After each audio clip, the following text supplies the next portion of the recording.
Recording now with music on. We'll see how this turns out. All right, here we go. Here's the first study guide video we're actually going to accomplish. This is chapter 0. Let me scroll up here so you can see chapter 0. Section 2, this is all about exponents. We'll talk about different exponent rules, product rules, so on and so forth. This is question number 1. Let me shrink my pencil down a little bit here. A little big. Question number 1. Follow the instructions below. Write a squared times a to the fourth without any exponents. So I look at this one. This is going to be a. All right, here we go. Welcome to PreCalculus video lesson. This is chapter 0, section 02. This is going to be an exponent review. As we go through this, we're going to be covering the rules of exponents as they affect multiplication, division, addition, subtraction, you name it. Negative exponents and zero exponents as well. There's a mouthful for you. So let's head down. Get number 1 here. This is number 1. Question 1. Write a squared times a to the fourth without exponents. So as I look at a squared, I know a squared is a, times a. Wow, that's a mess. Let's try that again. A little rusty. Question 1.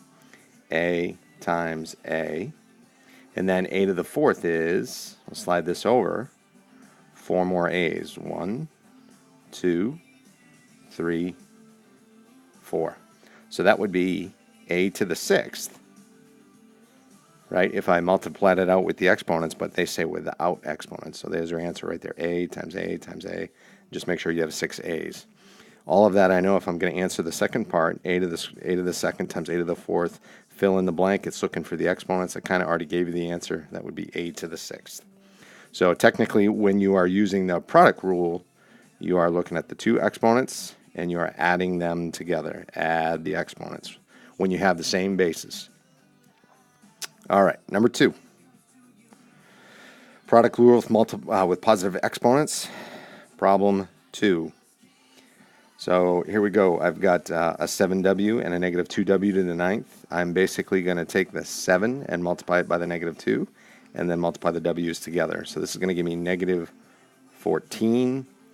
W again, when you have the same bases, w and w. I have a w1 right here. I know you don't see it, but that's what the exponent is when your letter is all by itself. Y to the first power times y to the 9th power. Add the exponents together. Gives me y to the 10th power. And there's my answer right there. So 1 and 2, let's move on. Here's 3 right here. Problem 3. So in this particular problem, I've got to take the numbers, multiply the numbers together, because those are like bases. I've got to take all the numbers together, multiply those, and then I'm going to look at the same bases in terms of letters and how they are affected by the exponents. So very quickly, I'm going to take 5 times 2 times 4, and that is going to, I think I get all the numbers there. That's going to be 10 times 4, that's 40. So I have 40 for the number. I've got 1v here and 4v there. So that's going to be v, again, add exponents, v to the 5th. And then I got w's. I have 7 here and 5 here. So that is going to be w to the 12th. And that is reduced as it can be. There's my answer for that one.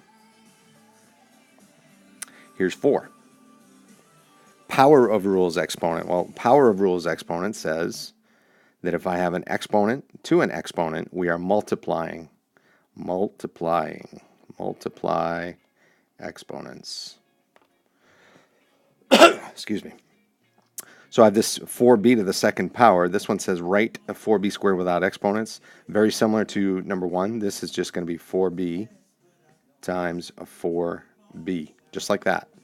No exponents in there whatsoever. This whole thing simplifies. So if I multiply 4 times 4, I'm going to get 16. B times b gives me b squared because I'm adding. I have the same base as b and b. Add the exponents, it gives you 2. A little more technical here on when you have an exponent. Let me just change colors to show you have an exponent to an exponent. This is where we're going to multiply. But I must also, well, I'm looking at v to the 4th all to the 4th. I look at 4 times 4 is v to the 4 times 4. Not add like you're doing with same bases. This ends up being v to the 16th. That was number 5. Number 6. This one's a little more technical. I'm going to take, if you think of when we used to use the distributive property in math, I'm going to take that and bring the 3 over to the 2 and then over to the x. It goes to both. So this becomes expanded 2 to the 3rd times x to the 3rd. And again, this is x to the 3rd because the exponent there is a 1. So I am all set here. I just got to figure out what 2 to the 3rd is. 2 times 2 is 4 times 2 is 8. X to the 3rd. And there's 6. Let's go into 7 here. 7's just going to expand this a little bit bigger. I'm going to take the 2, just what I was doing. 2 is going to have to go to the negative 8. It's got to go to the 4, and it's also got to go to the 3. So I'm going to expand this out. This becomes a negative 8 squared. W to the 4th, but also to the 2nd gives me W to the 8th.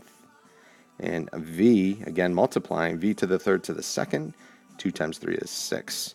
So negative 8 squared is 64. I can do the numeric there, W to the 8, V to the 6. And there's my answer for that one right there. Number 8. Power rules of positive exponents. Multivariate quotients, it's a mouthful there. Same idea here, though. I'm going to take the 2, and I'm going to go to the 9. I'm going to take the 2, go to the V. I'm also going to take the 2 and go down to the U. Let's see what that looks like. So I have negative 9 squared, V squared, all over U. Here's my only multiplication. 2 times 3 is 6. So this becomes 81 V squared, all over U to the 6th. Should probably make that V a little bit bigger.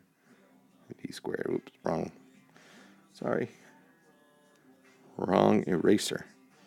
So that would be V squared. Something like that. Number 9.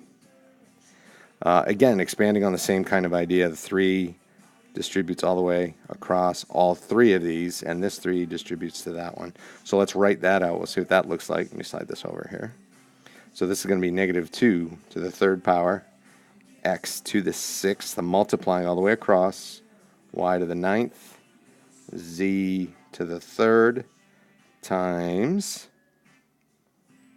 negative y to the 6th. Okay, let's see what that looks.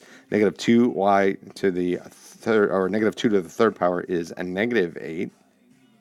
An odd exponent there. These are all going to stay the same. X6, y... Oh, no, wait a minute. Let me back up. Hold on. I tripped myself up here. So I have a negative 2 and a negative y. This is going to be positive 8. Oh, I shouldn't change my color either. Positive 8. This negative and this negative. All right, negative 2 to the 3rd is negative 8, but times that negative will give me positive 8. X to the 6. Here we go. I'm feeling much better about this now. Y to the adding at this point, 15, right? Same bases, same y bases. We got to add the exponents, not multiply. There's the biggest trick to all of this. And then whatever's left, z to the 3rd. Here's my answer right there. Almost got tripped up on that one. Okay, last one for this video. Number 10. Simplify. Whenever we have a letter over another or a power over another, we are actually subtracting. But in this particular case, they're all exponents of 1, so we are good. The only 2 that cancel are the C's are gone. A and B, since there's 2 on the top and none on the bottom, they've got to stay on the top. So put an AB on the top. And then I've got 4 over 28. At that point, I've got to see, is there something that goes into both 4 and 28? Smarty pants, I'm sure you guessed it. 4 goes into both. 4 goes into 4 once, so I'm just going to leave that right there. Don't put the 1 in, and then a 7 on the bottom. There's the answer there. There is number 1 through 10. We will come back on part 2 and do 11 through 20 at that point.